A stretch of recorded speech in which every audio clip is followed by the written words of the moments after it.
He gave her everything: love, loyalty, and the life of her dreams. But when she betrayed him with the one man he trusted most, he didn't get mad. He got even. What happened next at the company gala left an entire room speechless and the world watching.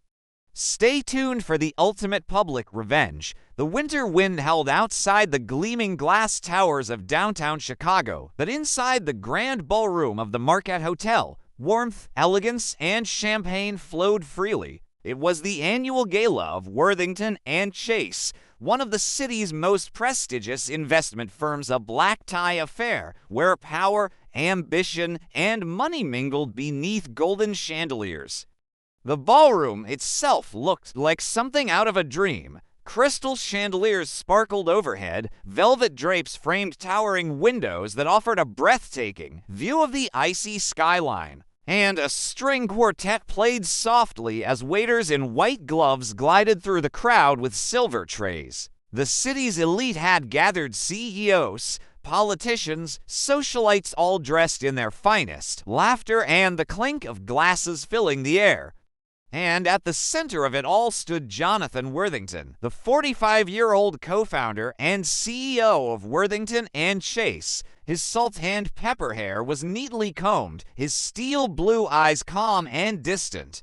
He was the picture of sophistication, tall, composed, dressed in an impeccably tailored black tuxedo with a silk body. At 39, she was the epitome of elegance, her emerald silk gown shimmering with every graceful step, a diamond necklace resting delicately against her collarbone.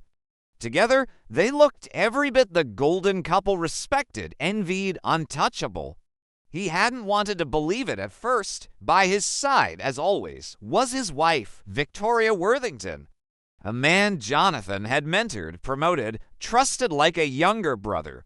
For months he had known the truth, but looks, as Jonathan knew all too well, could deceive. The missed calls, the subtle coldness, the way Victoria's laughter no longer reached her eyes. But he was a man of precision, a strategist, stand when he started digging. What he found was undeniable. Her affair wasn't just a fleeting indiscretion. It was calculated, prolonged, and it was with Ethan Price, his own junior partner.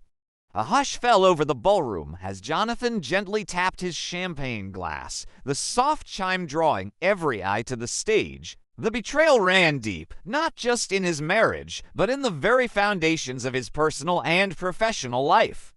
And Jonathan Worthington, the man who built his empire brick by brick, was not going to let it end in whispered rumors. Thank you for joining us for this special night. Another exceptional year for Worthington and Chase, none of which would be possible without the incredible talent in this room. And tonight, before we close this beautiful evening, I'd like to recognize someone who has stood beside me through it all. No, he was going to end it his way, and tonight was the night. As the evening progressed, Jonathan moved through the room like the perfect host, shaking hands, exchanging pleasantries, all the while keeping one eye on the clock. The room murmured approvingly, a soft awe rippled through the guests. She looked every bit the adored spouse, her emerald gown glowing under the lights as she joined him on stage. The same sweet moments later, Ethan entering, carrying wine, the door closing behind them.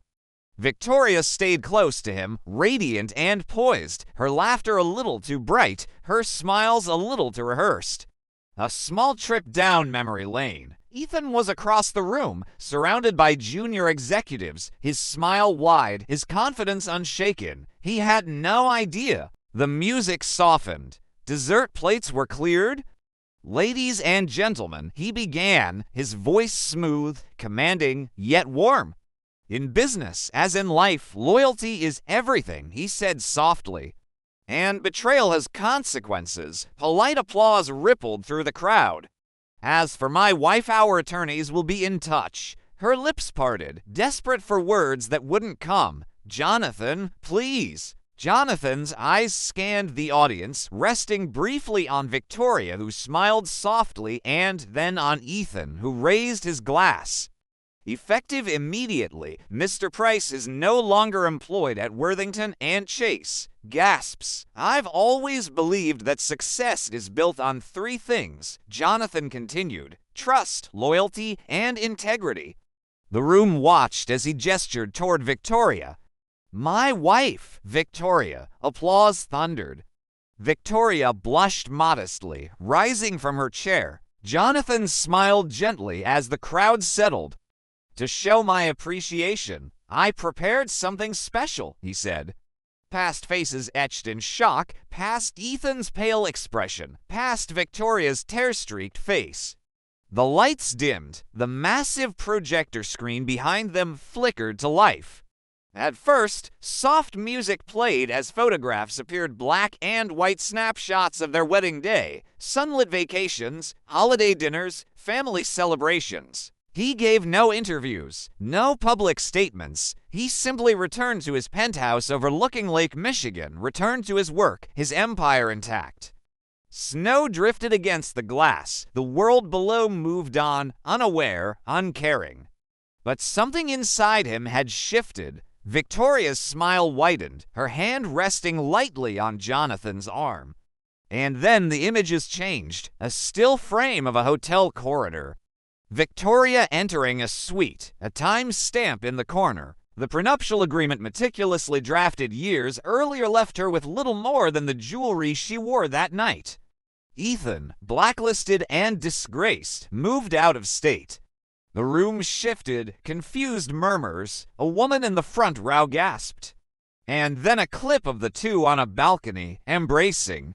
Another clip leaving the hotel the next morning. Surgical, Victoria's face drained of color. Her hands trembled. Jonathan, stop. Jonathan's expression didn't change. His voice remained steady. The screen faded to black. The silence was suffocating. Jonathan turned to face Ethan, who sat frozen. He turned back to Victoria. His voice dropped lower. Victoria's breath hitched, but he was already setting the microphone down. And with unhurried grace, he stepped off the stage, straightening his jacket as he moved through the stunned crowd. The heavy doors of the ballroom opened. And Jonathan Worthington walked out into the cold Chicago night. 2 weeks later, the video spread like wildfire. Several someones, actually had recorded the entire shocking moment on their phones. Within hours, social media exploded. Hashtag Gala revenge, hashtag CEO justice, hashtag cheating exposed. The footage was viewed millions of times. Ethan resigned in disgrace. Victoria disappeared from public life. The whispers of scandal followed them like shadows. Jonathan remained silent. One evening, standing by the floor-to-ceiling windows, a glass of whiskey in hand, Jonathan gazed out over the glittering lights of the city. He didn't feel anger. He didn't feel grief. He felt free. The illusion was gone. The lies burned away. And all that remained was clarity. 6 months later, Victoria's divorce petition failed spectacularly. The firm thrived. Worthington and Chase weathered the scandal with ease, its founder's cool, decisive handling earning admiration in the business press. And Jonathan, he learned that sometimes revenge isn't loud. It isn't rage or violence. It's precise. It's the cold truth, revealed in front of the very people who once envied your life. And when the dust settles, the true victor is the one who walks away untouched, unbroken, and utterly in control. Subscribe for more.